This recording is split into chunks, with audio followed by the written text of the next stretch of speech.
नमस्कार सभी को। आज हम कक्षा 7 की संस्कृत की पाठ्य पुस्तक रुचिरा से प्रथम पाठ सुभाषितानि श्लोक का अध्ययन करेंगे।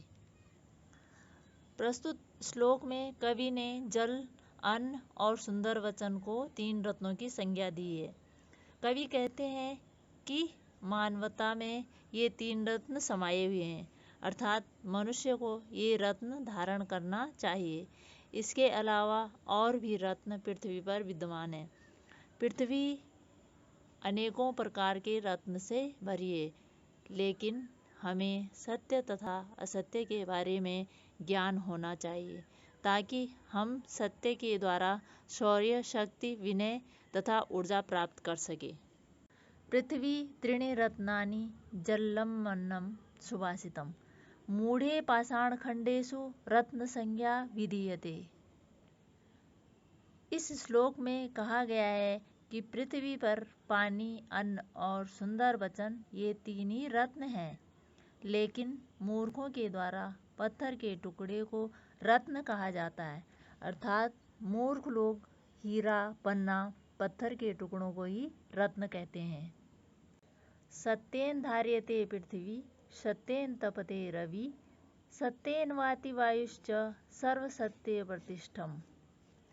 पृथ्वी सत्य के द्वारा धारण की जाती है, सूर्य सत्य के द्वारा ऊष्मा प्रदान करती है, वायु सत्य के द्वारा बहती है। इस प्रकार सभी चीज़ें सत्य में ही स्थित हैं, अर्थात सब कुछ सत्य में ही समाया हुआ है। दाने तपस्य शौर्य च विज्ञाने विनयने विस्मयो नहीं कर्तव्यो बहुरत्ना वसुंधरा। अर्थात हम लोगों को दान, तपस्या, शक्ति, विज्ञान, विनम्रता और नीति के विषय में आश्चर्य नहीं होना चाहिए, क्योंकि पृथ्वी अनेकों प्रकार के रत्न से भरी है। अर्थात पृथ्वी में ऐसे बहुत से रत्न हैं। शब्दि रवे साहसिता शब्दि कुर्वित संगीतम शब्दि विवाद मैत्री च नाशाब्दि किंचिदाचरेत।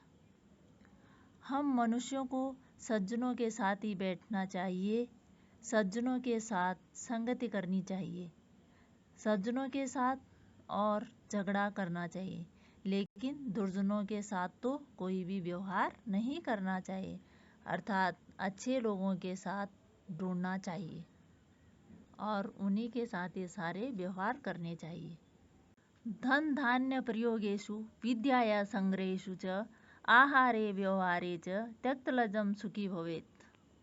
अर्थात जो मनुष्य धन और अन्न को खर्च करने में, विद्या से धन कमाने में, भोजन और आपसी व्यवहार में संकोच का त्याग करता है, वह सदा सुखी होता है। अर्थात ऐसे उदार प्रवृत्ति वाले जो व्यक्ति होते हैं, वह हमेशा सुखी रहते हैं। क्षमा वशी कृति लोके क्षमया की न साध्यते शांति खड्ग करे यस्य किम करिष्यति दुर्जनम। इस संसार में क्षमा के द्वारा दूसरों को वश में कर ली जाती है। क्षमा के द्वारा कौन सा कार्य नहीं हो सकता। जिसके हाथ में शांति रूपी तलवार है, शत्रु उसका कुछ नहीं बिगाड़ सकता। अर्थात क्षमा एक वशीकरण है। धन्यवाद।